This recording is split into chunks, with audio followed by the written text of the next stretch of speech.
Good evening, afternoon, whenever you're listening to this. Hi, everybody. I am Phil, the Issues Guy, and I'm here with my friend, cousin, and co-host Gotti for the recap episode of episode number 13 of season 5. I'm not going to try to pronounce the name of the episode, or wait, I have it somewhere that I spelled it out phonetically. It's Taji, Uji, Uji, Uji. We have a linguistics expert here, so we might have the answer to that. But it's episode 13. Let me see if I can drag up the name. Yeah, we can drag up the name and actually pronounce it correctly. But ultimately, it is season 5, episode 13. Episode that was really, really intense. And no, we're not on at our normal time. I'd like to thank everybody that's been tuning into these podcasts. And as I mentioned before, you can call or text in any ideas or questions you have about the episodes or any thoughts you have about anything we're talking about to 781-990-8509. Again, that's 781-990-8509, or email me to igotissuesman@gmail.com. Oh my goddamn God. Last night I was at a concert, so I couldn't see the episode live when it was happening. And Gotti didn't spoil anything for me, but what he did do was sent a very simple message that I turned to his brother, who I was at the concert with, who we were also talking about turning around and leaving this concert we were at, which was awesome. But we were like, oh, we're missing Breaking Bad. And the whole group we were with, we were talking about Breaking Bad. 2 of the comics on stage made references to Breaking Bad. Dave Chappelle, who went on exactly probably 2 minutes after the episode would have ended, came on stage and I'm pretty sure he made reference to the fact that he was watching Breaking Bad backstage. And also the host of the evening, Jeffrey Ross, said something about Breaking Bad as well. I have a feeling that there was a television on. But Gotti sent us a simple message, or me a simple message, that just said, this episode is freaking me out. And Gotti, it freaked me out. I understand. It freaked me out too. I came home at 1 a.m. after the concert and sat down and watched this episode. And this whole episode had a very eerie, scary, tension-filled, emotional, instead of like a Breaking Bad episode, which usually has a lot of veiled messages, a lot of hidden themes that we can dig in and look into, this episode was pretty direct, right across the face, of like creepiness mixed with rage and just these intense situations of the end coming. I mean, this episode really, more than any of the other episodes this season, really felt like you can tell that there's only 3 more episodes now left. 3 more episodes left in Breaking Bad. So we'll talk about the headlines coming from this episode right away. So initially, and we'll get to these more specifically at the point in the episode, but are Hank and Gomi dead? I assume Hank and Gomez are dead. They're pretty much gone. There's no way they're surviving that situation. And that seems to be what were you going to say? Well, because we've seen a flash forward in which Walt is out and about and alive. Yep. Hank. I always do that. Correct me, please. Hank, no, Walt. Yes, Walter White is out and about and alive in the future from that point. Yes, and he's pissed. So we know that means that he has to get out of there somehow. Yep, and do you see a situation where he gets out of there and Hank is alive? No, not at all. And do you see a situation where he's free and Hank gets out of there alive? No. And also, because we did see Jesse struggling at the door, I think we're safe to assume in this next episode that Jesse is alive. Jesse's going to get away somehow. And what a good question, and I asked this at the end. This is something we can think about to talk about at the end, but what do we think the Nazis showed up for? Obviously, they want Walter to cook, but did they show up because they thought he was under duress? Did they think they were going there to help him, or were they going there to strong arm him to be like, we made a deal. You can't get out of the deal. You need to cook for us now again. It's pretty intense. In other words, now that we've delivered, like Walt canceled. Yep. But what's interesting? What's interesting is they didn't succeed. Yeah, you're right. Walt canceled, and they showed up anyways. But as far as was there an agreement that they were going to succeed? I think I think the agreement was, and we'll get to that. No, actually, I think he did. He did specifically. He said after it's done. After it's, I think the quote was after. You're right. It was after it's done, then one cook. Exactly, one cook. And if what happened. he didn't kill Jesse. Jesse got away. I don't know where Jesse thinks he's going in the middle of the desert to run away. But I mean, I guess there's some mountains he can hide behind and stuff like that. But Jesse, they're not killing Jesse. I'm convinced there's no way Jesse's dying at this point. Or Jesse and Walt need to have one more face-off. And we'll get to that at the end of the episode. But one of my highlights of this episode is the Walt-Jesse interactions. Every interaction the two of them have from season 1 to right now are my favorite parts of almost any television show ever. You mentioned it, and we've repeated it a couple of times. They are like some intense, really effed up, emotionally tragic, symbiotic relationship odd couple that are just so effed up, and they have such a passionate, loving, love-hate relationship with each other right down to now, in the way that Jesse looks at him and some of the things he said to him during the manipulation. But let's get right into this, because this was an amazing episode. First of all, I see why this was maybe freaky right at the beginning. In the cold open, we see the Nazis trying to cook, and Lydia's there too. We see these guys are idiots to further our rationale that we know Nazis are idiots. Oh, completely. Oh yeah, we don't care about breathing the toxic air. No. Right. No big deal. Lydia's there too, which kind of was weird to me. And I think she was there just so we can get that. Lydia freaked me out. Yeah, Lydia for was a couple of reasons. Oh, in that scene. You go ahead. Oh, in that scene, she is freaking me. She is freaking me out. Her eyes are just freaky the way she's right there. So she's there too, and Todd's trying to do the business, and he keeps saying, I'm doing everything that Mr. White taught me. He's really proud that he got it up to 76%, which we do hear is an improvement from, I believe it was 60-something% that DeClorian and his crew were doing. And Lydia's happy, but she makes note that it's not blue. Blue is our brand. We need to look at it. We need to make this blue because we need to this is what the Czechoslovakians like, and this shows it's Eisenberg stuff, and we need it blue. And then we get an amazingly funny scene. It's one of our 2 or 3 funny scenes where the Nazis and Todd and her are all looking at it, trying to be like, well, it's kind of blue. It's a shade of blue. Is it blue? It's aquamarine. No, it's not aquamarine. It's this. It kind of reminded me of that scene in Scrooged when they're trying to decide whether they see a nipple. Is that a nipple? I don't know. Is that a nipple? I don't know if it's a nipple. It's a shadow of a nipple. Oh, that's a nipple because I'm sweating. It was just this whole conversation back and forth like that. And then we get this weird, creepy scene with Todd and Lydia talking.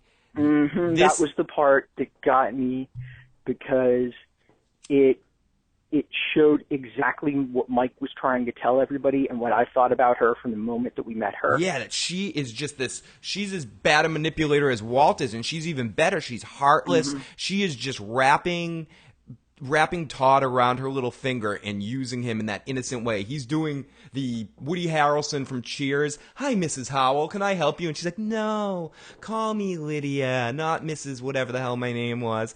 It's okay. Bernard Quayle. Yeah, it's okay, Todd. You're doing really, really good, but we don't need this. We need to increase this. And she's just talking to him like she's a little kid and flirting with him a little bit and using whatever sexual wiles awkward sexual wiles she has, and you could tell he's just innocent, doe-eyed, murderous, rage-filled, whatever, just eating up everything she's feeding him, spoon-feeding him, and he's just like, oh, okay. And then we get the creepiest part of the episode, that we see Todd doesn't just like playing with dead kids' spiders, he also likes smelling and appreciating the lipstick. It was almost one of those things that if I shake a star's hand, I'm never going to wash that hand for as long as I live. And he looks at the cup and he looks at it all creepily, and right there we get a little flash in time where Walter calls him, and we get the second half of that conversation where he tells Walter he needs to sit down with his Nazi group and they need to bring down Jesse Pinkman. And Todd's just like, okay.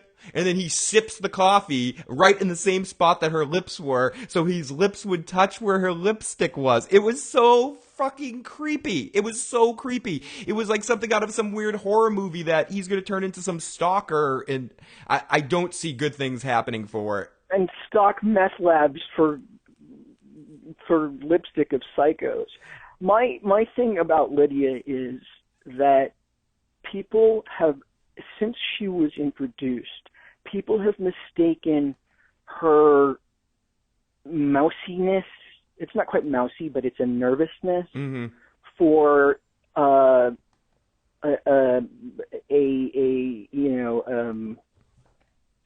incompetence. And she's never shown that she was incompetent. She's only shown that she was this cold, manipulative, and nervous acting person. Yeah, and I think some of that has to do with the actress and the way she's choosing to play her. The actress itself doesn't brilliant. Yeah, it's brilliant, and she transmits this daffiness about her. This like daft that you just don't take her serious. But again, you said it, and I'll reaffirm what you said. What Mike said many times in season 5, part 1 is coming to fruition here. Should have taken her out a long time ago. She's a liability. She's too smart. She's manipulative. And you see what she did with Mike to make her life survive. She, again, like Walter, to show a parallel to Walter, she's not afraid to use her family or use horrible things that are happening to her life to try to use it as guilt, as Walt will quickly use his cancer now as an attempted excuse to guilt people into letting him get away with his nonsense. Lydia is creepy. Right. She's creepy, and I'm not convinced that.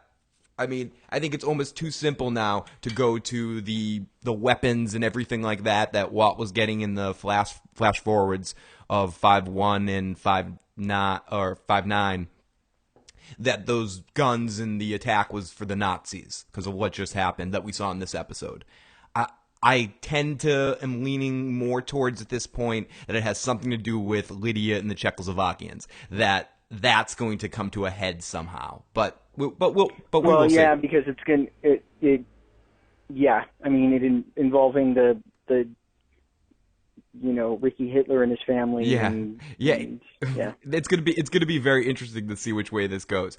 So after that intro, we cut to, after the commercial break, we see an open sky, and in retrospect, from watching the whole episode, this is probably our symbolism for the episode, because there's not a lot, and I mentioned that before. This episode, compared to other episodes this season and Breaking Bad in general, I don't mean this as an insult to the episode itself. I found this episode extremely entertaining and picked up the pace, and it was a fast-paced episode that gave you a lot of stuff that needed to happen. It wasn't filler. It was action-packed, but I think they're getting to the point with Breaking Bad where symbolism of premonitions of things to come in the future isn't needed as much, because we're there. We're there. Yeah, we're at end times. We don't need to see the premonitions of how things are going to play out. We're seeing all the steps, and I think the closest thing that we had really in this episode was the flash of when we cut back to the open sky. I see that as a premonition of Hank's death. Watching that in retrospect, I see as it opened up, and the first thing we see is the blank blue sky, and then we go right down to Hank. And I do think that was somewhat of to hint that Hank's going to die at the end of this episode. So then we see Hank and Gomi talking about the events of last episode, how Jesse can't go to jail because Walt will get him there, and that Jesse has an idea. And this is when connect something we were talking about last week. We know right now that whatever Jesse's idea is, it can't be illegal. It can't be fucking with his kids. It can't be messing with them on any level like that. It has to be on the up and up to the point where Hank is willing to go with this plan. And I don't know about you. Right from the beginning, it seems that Hank almost learned a lesson in the last episode. And I think it seemed in this episode he had a lot more belief and faith in Jesse.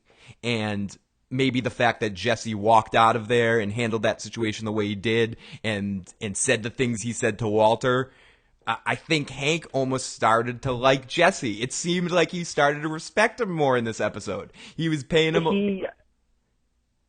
Yeah, I mean, he wasn't as... Like, I don't think they're like gonna, go be BFFs and eat at Wendy's off the new dollar menu. But they're not gonna split. They're not gonna split a Frosty. Get 2 straws in a Frosty. No 2 straws in a Frosty for them. But I do think that suddenly he's come to think that Jesse can play a better part because because Jesse is honestly not on Walt, on Walt's side. Yeah, here. he knows that Jesse really wants to get Walt almost as much as he does. And I also think we hinted towards this a little bit in the last episode where his mind started to get right, and then he got obsessed with getting Walter, so he started to get like stupid cop Hank again. And I think you saw a little bit of that still. I still don't think he's doing the smartest things police-wise, but I think in this episode, especially where we're going to get to in a second, in the scene with Huell, we really start to see that Hank is realizing what kind of game he has to play to truly get Walter. You know, he realizes he can't just be both go in there like a bull. Hank's smarter than, and that's, I think that's the theme of this episode. It's something that Saul says later, and I think it's the theme of the episode in general, that as smart as Walter is, and as powerful as Eisenberg can be in the fear he introduced, and as much as Walt can think about every possible scenario, Walt's biggest weakness isn't just his ego, and I guess it's associated with his ego, it's that he doesn't think anybody else could be smart either. You know, and that's the biggest worry, that when you're a genius, or when you have a certain ability, or if you're really good at something, part of the problem is you're so focused on what's going on in your head that you don't realize that other people are out there with the same powers, so to speak.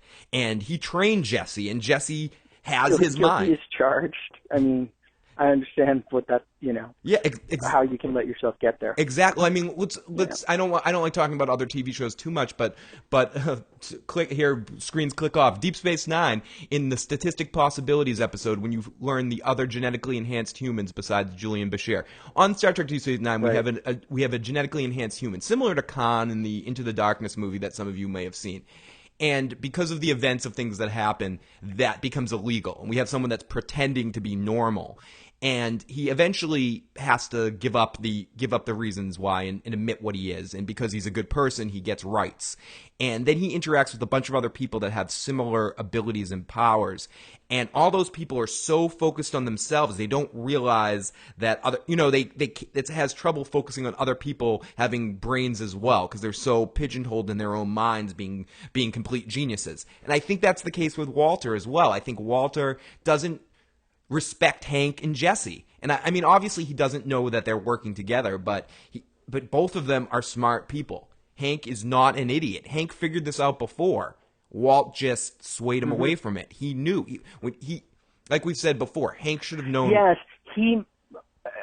Walt mistook Hank's being, deflected after figuring it out for Hank's not being able to figure it out. Exactly. And Hank is really a smart cop. And that was a serious mistake. Well, you don't get to be an investigator of crime on the level that Hank is without being, because think of all the great novel series, the Agatha Christie, the Sherlock Holmes, all of the, great mystery series. There's trillions more, and they're all about these people whose job is to be Hank, or maybe privately Hank, and they're brilliant. Yep. They're the brightest of the bright. Exactly. Columbo is a genius. He is. Yeah, Columbo is, yes, to one who is a police officer, Columbo is an absolute genius. Is a genius, yeah. And Hank is supposed to be on that kind of level. He put together the Fring situation. He realized it. He put the pieces together. We're supposed to believe he's a good cop. And I think the rage wore off a little bit in this episode, and he started to be able to see, as I said, that he needs to compete on Walt's level. So anyways, we see the open sky with Hank's premonition of his death, or the audience's quick hint that I thought, even when I saw it, I was like, why are they focusing on that? I didn't realize it till the end, but then connecting it, I do think that was hinting at the end of Hank. So later in the episode, then we see Hank and Gomi talking about the events of last episode. We said this before, that Jesse has an idea that Hank seems to be buying into. He seems to have learned something and recognizes Jesse as being Walt's, to do a reference to the fact that Walt's going to be Lex Luthor one day, Jesse being Walt's kryptonite to a sense, being his equal, knowing Walt, really knowing him, really knowing all parts of him better than his wife does, better than, I mean, Skyler maybe. Skyler and Jesse know Walt better than anybody. And those are the two people that could bring him down. And Hank tried at one like a bull and messed up. And because of Jesse being smarter and figuring things out, him and Jesse just connected, and Jesse can bring him down here. And so we hear this whole situation that Jesse has a plan, and that he wants to bust Walt for his money. That if we get Walt's money and we connect to his money, that will show guilt, and that's really what he cares about.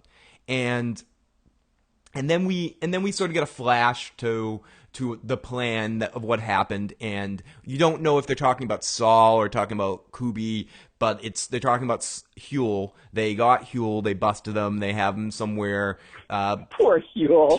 Poor Huell. They I have. know he's not a good guy, but No, he's an okay. As far as we know, Huell's a decent guy. He's our Huell, and we love him. He's a decent guy. He's a big huggy guy. I'm glad he got some lines in this episode because he's so cute. He is so cute. He is. So we get when he started crying at the picture. Yeah, and freaking out. Yeah. So we also in that scene get Hank leading up to that, like to this whole lead up scene that's leading to the plan. We don't really know what's going on. You have to kind of piece it together. Excellently shot, actually excellently put together. Where Hank throws some like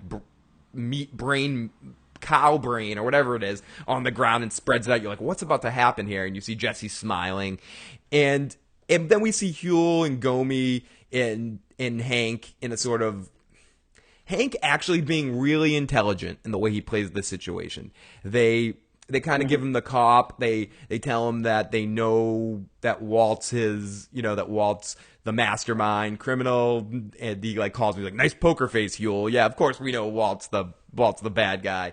And he tells him that he knows Walt wants to kill Jesse, and then he might want to kill Huell because they just found Cubby dead, and Huell's like sort of playing it cool and trying not to break, and then they bust out the picture that looks like that Jesse Pinkman's head got shot, and the brains are all on the floor, and they show it to him quick, and Huell freaks out and starts crying, as we said, just goes, oh, I'm sorry, it's just crying, it's so cute. You know who he reminded me of in that shot more than anybody was Mabel King, who is this actress from the 70s and maybe from the 80s, I don't know when she died.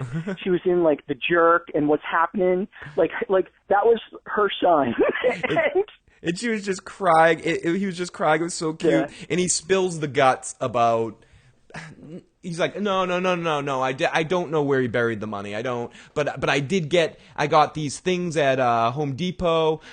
These barrels, these black barrels. You know, the black barrels at Home Depot. I filled them up with his money. With 7 barrels. There were 7 barrels. And then we just, you know, we got the truck for him, and we cleaned up the truck because it had dirt in the back, and he took the barrel and just left, and basically just tells them everything, but tells them that he does not know where the money is.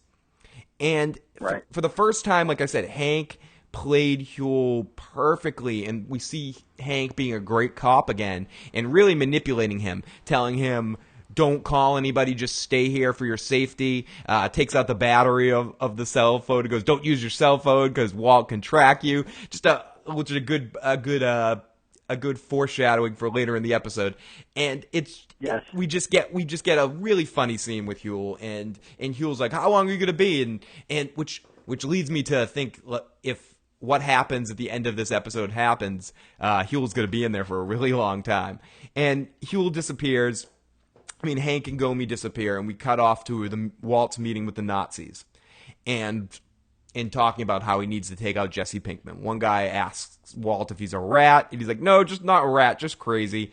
And then we get the second kind of funny moment of the episode where the guys tried to ask how angry Jesse is, and he's like, how angry is he? We're talking like Hulk angry, we're talking badass James Bond angry, and you just see Todd's face, and I'm gonna go to the camera for a second, you just see Todd's face smiling behind him and going, just like that, like, no, like, Jesse's a wussy, don't worry about that. It's just a really funny scene, and another scene that reaffirms what I love the direction they went with the Todd character. I don't know if they had this intention from the beginning or they looked how fans' reactions were to him, so they played this up a little bit. Just that scene, and then again later at the end with the standoff and with the shootout. The look on his face just looks like this child, just this like doe-eyed, innocent innocent boy. I noticed that. Just like, and they're just showing how he's just wide-eyed. Well, I'm sorry, I have to shoot you in the neck. It's just so not you. It's just so scary, so scary.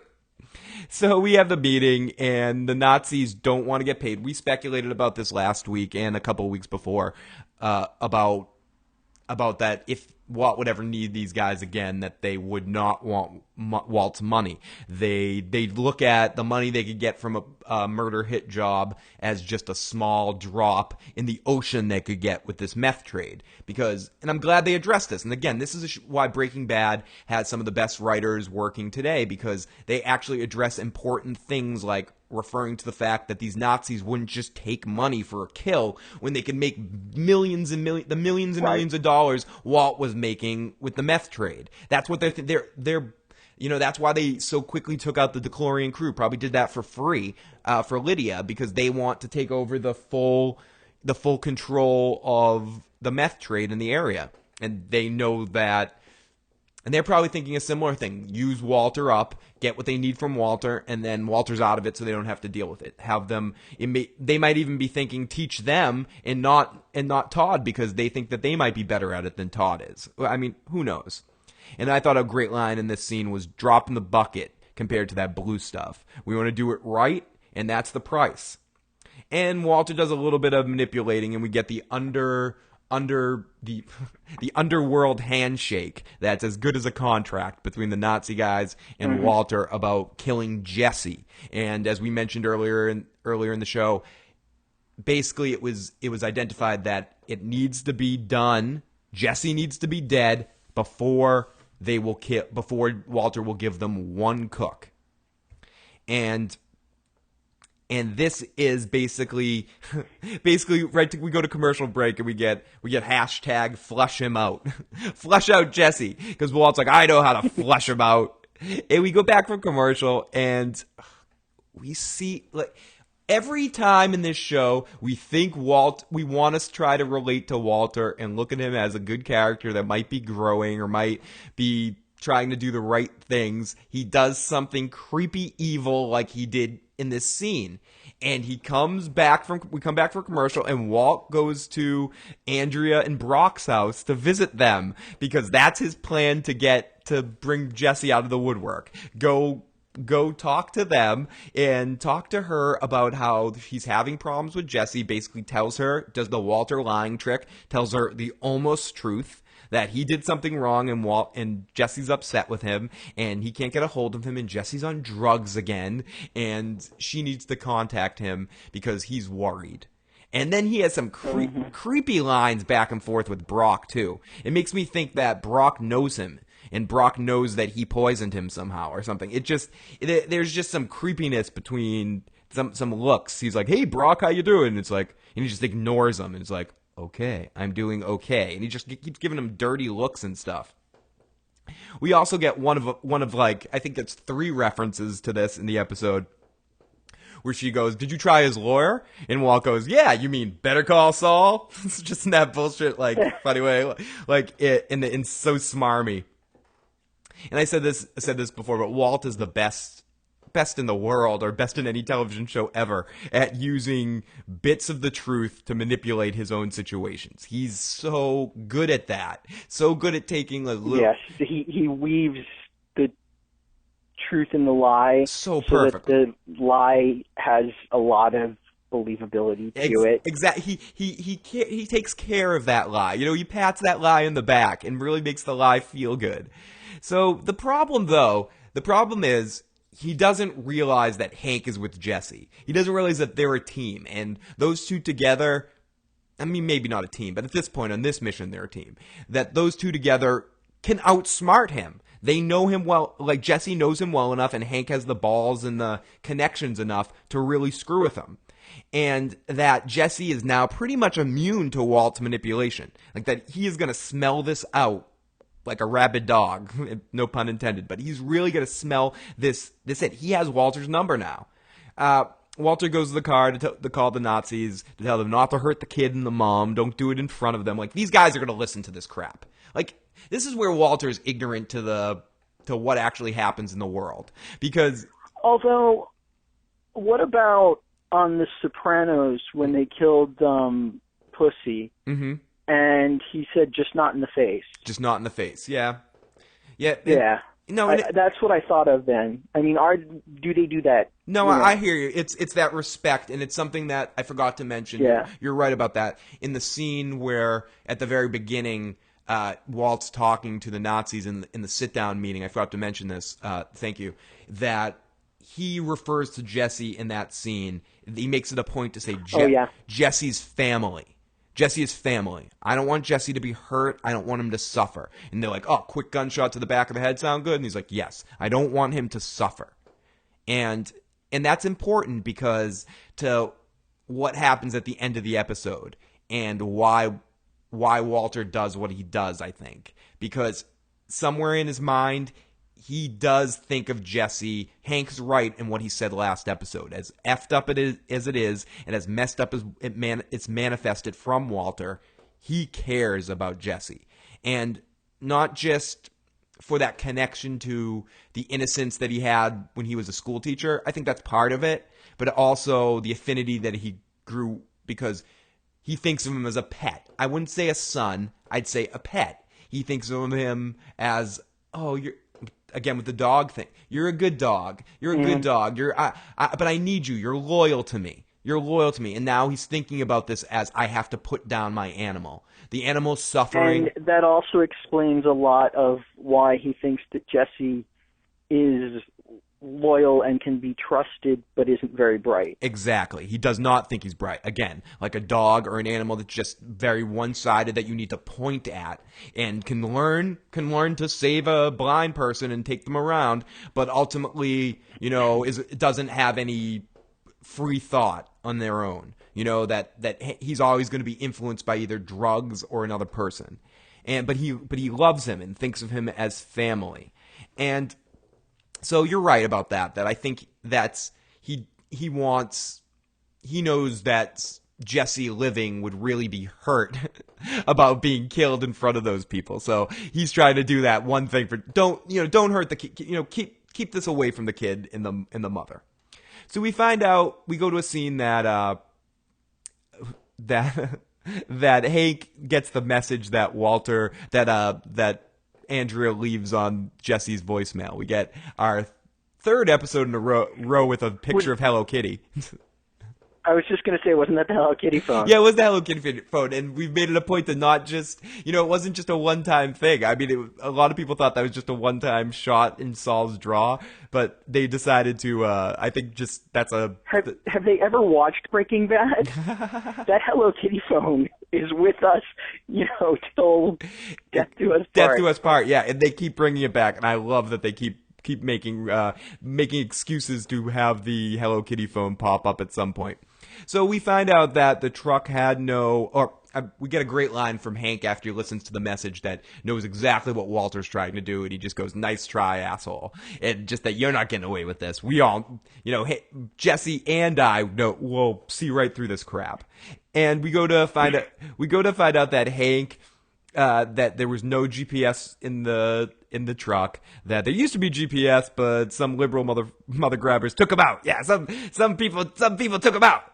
They're trying to steal our jobs. But anyways, we find out that they what was the line? No, the ACLU probably made them take it out. So the new brain trust, which I think it's kind of funny that you had the three of them in there, similar to the way you would have Mike, Jesse, and Walt in the first half of season 5 trying to think of a plan. Mm-hmm. You had Gomez, Hank, and Jesse in a room trying to come up with a plan. And Hank states the dumbass obvious, like the oh duh. And I'm glad that Gomez called about it when he said it, because it was just one of those like duh Hank. Hank's like, you know what I think? I think that he had a shovel and there was dirt in the back of that truck because he buried that money somewhere.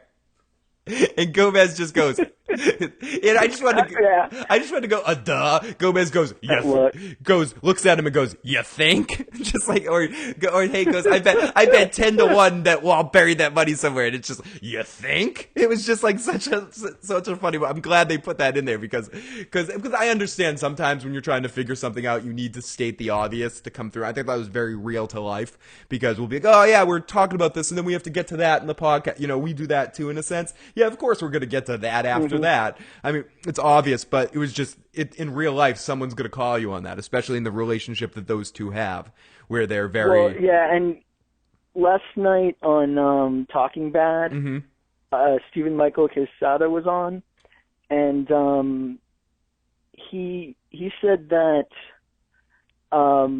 it had been interesting playing this character who was, he was paired with Hank, but he was extremely by the book, very much like, ABC 1, 2, 3 kind of guy. And that he also was the only character in Breaking Bad who never broke bad. Yeah. And besides the kids. Of the major, well, please, here's my question for later when we get to this point. Walt Jr. actually broke bad. Walt Jr. actually broke bad in this episode by working or by saying by talking to Saul, which yeah, we're gonna get to that in a few seconds, but which was my favorite Walt Jr. scene ever. There was something else that I had about Walt Jr. But I can't wait. I will look forward to that.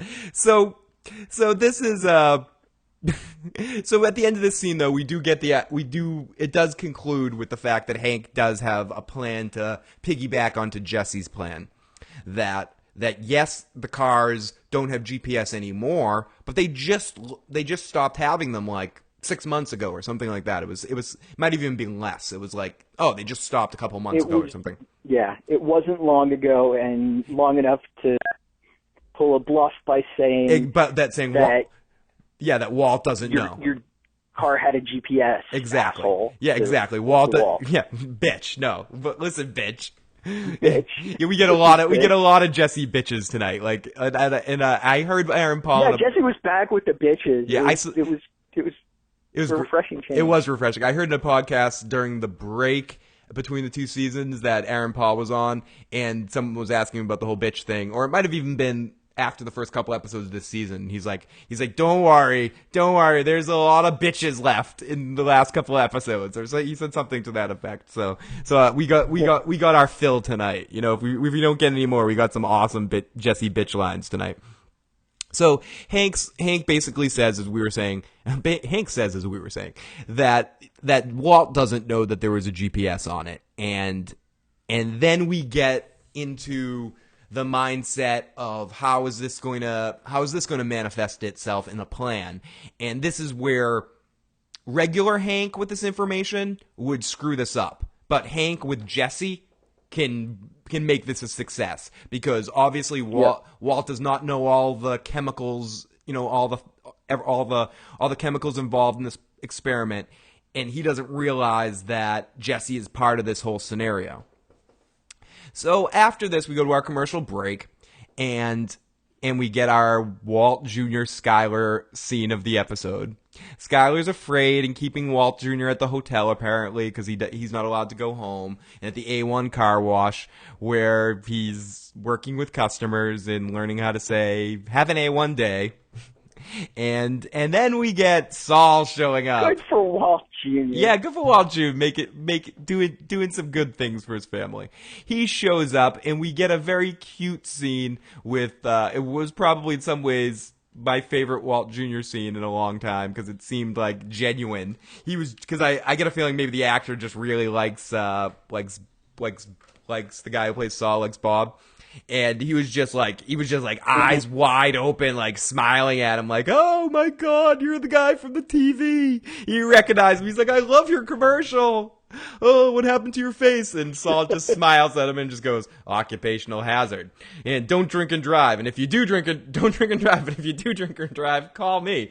And then we get our second reference to the advertising thing where Walt Jr. goes, you better call Saul. And then Saul's like, yeah, I'm like the guy in the sign. You better call Saul.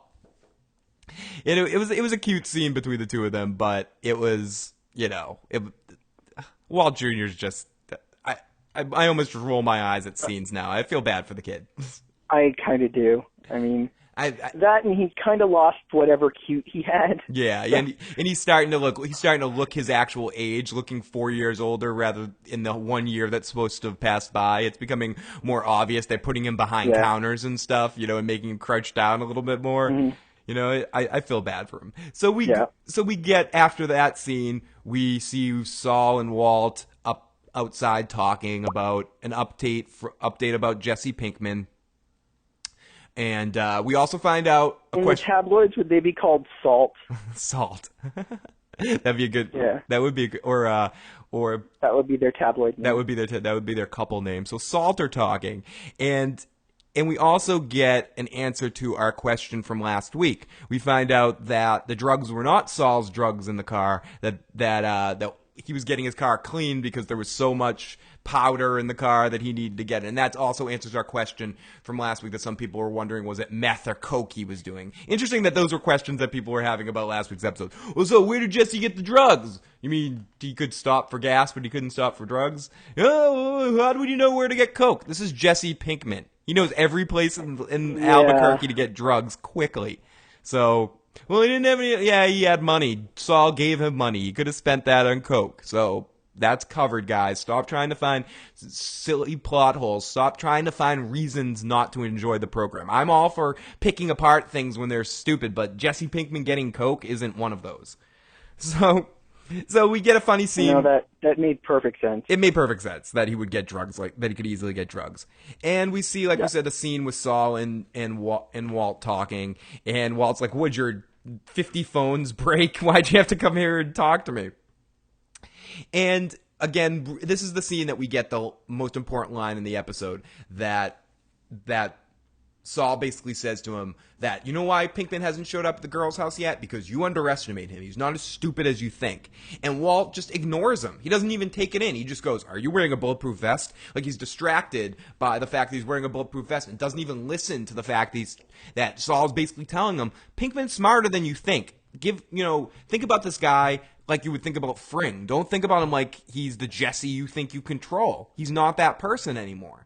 And right here is when it's been building all episode, but it starts to come to an explosion of, you can start just feeling that, it's an overused expression, but you could really at this point in the episode cut the tension that's going on in this episode with a knife. It was slowly building, but it's building towards something. Like it's almost even in the sound cues, the way the sounds going, you hear like that sort of sound almost through the whole what's about to happen here. So Saul leaves. Walt goes back into the A1 car wash, and we get a time lapse that we don't know how much exact time has gone on between these two, between a moment that Walt just sort of stares off into space. And then we get a text message sound, and it's a text message. At first I had to pause to look what it was, because at first I couldn't tell what it was. It was a barrel filled with money that looked like one of Walter's barrels, and it also looked like it was in the desert where the money was buried, because it was like because it was right on desert sand. You mean it was at Twahili, or if you wanted to pronounce it more in Dene, it was at Twachili? Woo! Which is also the name of the episode to connect it earlier.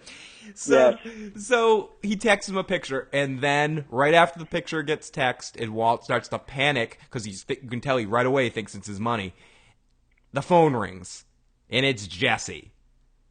And I just wrote an overused expression, but whatever. Amazing balls. The interaction on the phone. Jesse's like, I'm gonna burn the money. He's like, you like my message, bitch? Like my text message, bitch? And then he just starts verbally abusing him. He's like, just verbally talking crap to him. I know where you buried your money. He basically says everything that they did, except including the factor except for they didn't pistol whip Huel. But he's like, I pistol whipped Huel. I figured out where what you did with the truck, and guess what? The truck had a GPS. I found out where the money is. I'm digging it up, and I'm gonna burn it like the Joker in The Dark Knight. He didn't say that, but he's like, I'm just gonna burn all the money. And he's like, if you hang up the phone, listen, bitch, if you hang up the phone, I'll burn 10,000. I'll burn all of it. And every minute you don't show up here, I'm gonna burn $10,000 more. And Walt freaks out, runs out of the car wash, sprinting, gets in his car, drives like 95, 100 miles an hour, like down the street to head towards where the money's buried. And Jesse just keeps amping him up. Walt tries his go-to guilt thing. The cancer's coming back. You don't need to worry about that. But which is funny because I just rolled my eyes at that point. I'm like, Walt, give it up. Has it worked yet? And what I thought was funny too was right before that, like right before he tried that line, his first response was, "That's my goddamn money." Like he screams at him, "That's my goddamn money." And then his next tactic was, "That's not even my." And he switches. Yeah, then he's like, "That's not even my money." He's like, I have cancer. I'm not spending that money. That's not my money." And then it's like, you just said it was your money. What the hell, Walter? You're just digging more of a grave for you. And then he goes on and on. Jesse's just getting him angry and angry and angrier. And he's gonna burn it all, and then he throws a little science at him, which I took it as some reference to Walter's science class, where he's like, "Oh, I just burned $10,000. It burned red," or I forget what color he says, but he says it just burned this color, and it makes me think like that's some reference to something Walter said in the classroom to him once, like if you burn money, it burns. Well, yeah, you do red hot, white hot. I mean, the temperature, blue. Yeah, and it was just he just had him, and he was playing him perfect, and then it gets even crazier because Walt gets into that whole cancer thing, and he's like, "I have cancer. This money's for my kids. It's for my kids, Jesse." And Jesse's just like, "Whoa, you want to bring up kids? You want to talk about kids? No. You don't even fucking go there. What do you think you're talking about?" And then Walt's like, I'm sorry about Jess. I'm sorry about Brock. I'm sorry I did that to Brock.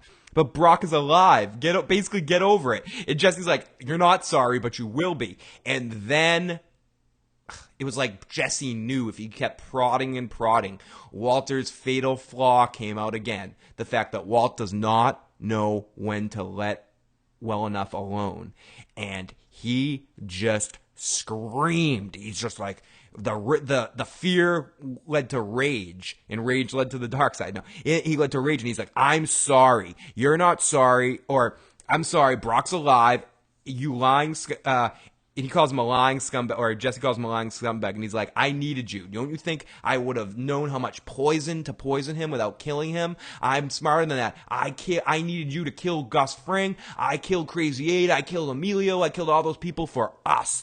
I called all those people for us, and you're too goddamn stupid to realize it was for both of us. Or basically just calling him stupid and screaming. And then he's like, Jesse, and the phone line's still connected, but Jesse's nowhere to be seen. Which leads me to, and Jesse probably had this on speakerphone the whole time, and Hank was probably, they never say anything, but you're to assume that Hank was recording that. I'm to assume that Hank was recording that. Let's guess that he was and had legal authorization to do so. Yeah. Whether he would or not in real life. Exactly. It makes it more fun to think about. It makes enough sense that you can write it into your show. Exactly. Yeah. Because he just admitted to the murders of Crazy 8. Crazy 8, Emilio, Gus Fring, a couple other people too. The brothers, like he had a bunch of people. So. Yeah, he drives. Well, he's as far as when I did a count recently, and Walt has killed enough people that he's a serial killer. Jesse has not. Yeah, Jesse's only killed one. Really? One? Is it what? Is it one? Jesse only killed Gail. Is that the only person? Two? Jesse killed Gail. Oh, and the other guy. Yeah, the other guy one, defending with Mike. Defending. Right. Yeah, when he was playing Mike's thing, he defended him. Right. And then Walt has killed, I think it was 8 people. So that's you get to serial killer territory at 3. Good job, Jesse. Way to make it under. So so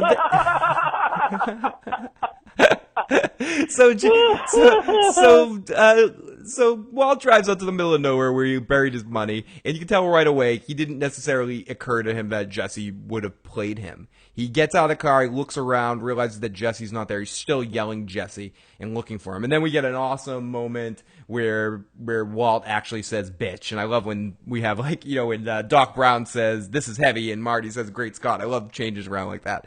And Walt just goes bitch. And he goes, son of a bitch, bitch. And then he takes the battery out of the phone when he realizes that what might have just happened. He walks around and looks to see if anyone's coming, and he sees the car coming, and he freaks out and panics and calls the Nazis to come help him and gives the Nazis the coordinates to where the money is, where he picked up off his refrigerator at some point, where he is to get Pinkman. And he's on the phone, the car pulls up, and he looks at the car, and he realizes that it's Hank's car. And he made a mistake, I think, right before that, saying to the Nazis that come here and I'll cook, you know, come for, you know, he like reminds them that that's the only way he's going to cook for them. And he looks and sees the car coming, and he realizes it's Hank, and he tells them, forget it.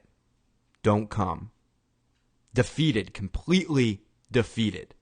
Admitting that he lost, essentially. He's like, don't come. He essentially, he's basically saying it's over. I lose. At least that's what I think. I don't think he had a plan here. I mean, it seemed like he might have from this point to the point where Hank gets him and I mean, we're talking about now and arrests him. But no, I think Walter just decided to give up there because they're right where the money is. He knows that what Hank says eventually, that the FBI will dig that up and the money's not, you know, he's not going to get away with the money. It's over right now. So, and he won't kill Hank. That's the one line. I guess he still will not cross. He will not kill Hank. And you can just tell that. No, yeah, you can tell that. Go on. No, you could tell that that's just it's too important to him. Like his family is too important to him. Yeah, and he had the shot. I mean, he could have. He's had many opportunities. If he wanted to kill Hank, he could have taken him out weeks earlier, you know, when Hank first became a problem. But you can just tell through this whole scene. So Walter comes out, and we go to a commercial with Walter being shocked that Pinkman and Hank are working together, and we come back from commercial. And with Walter basically deciding to give up and lose, as we said. He apparently starts to turn himself in. He walks out. Hank gets a gun on him. He puts the gun down, gets on his knees, hands behind his back, handcuffs on. But what's interesting in this scene is that this whole time, when Walt's giving himself up, he does not look at Hank. Not one bit. He doesn't look at Hank. Doesn't look at Gomez. Doesn't even seem aware or caring what's about to happen. He's just looking at Jesse, staring at him with like death eyes, just evil eyes. And this tension is just building up in the scene as Jesse looks at him with this smirk of, I got you, bitch, you know, and just looking around. And Jesse, and you can tell that neither one of them care that anybody else is in that room, right? Or in the room, in that desert there. And Jesse goes to him, I know where this place is. This is where the first time we cooked. Ever. Another great Jesse line. This is the first place we cooked, like, ever. Just looking at him like, you sick son of a bitch. Like, I don't know why, just like, oh, I got you. He's just loving watching him get his handcuffs on, like he's into S&M and he's about to get, you know, beat this guy, you know? Like, he's so excited about the fact that he's going into handcuffs right here. And then we just see, again, this look between Jesse and Walt become intensifying. And Hank is like, tell us where the money's buried. Make this easy on yourself. We're gonna bust you eventually. So, you know, we're gonna find the money eventually. Just tell us. And Walter's just like, nope. And Gomez and Hank they rag on him a little bit more, doing that Hank thing, yeah, this is how we set you up at the barrel. Jesse had a good plan. We all came together. I knew you'd be too angry and rage-filled to follow this. He's just basically taunting him like he taunts any other criminal. This is right by the grill where we used to cook out, where our families used to cook out.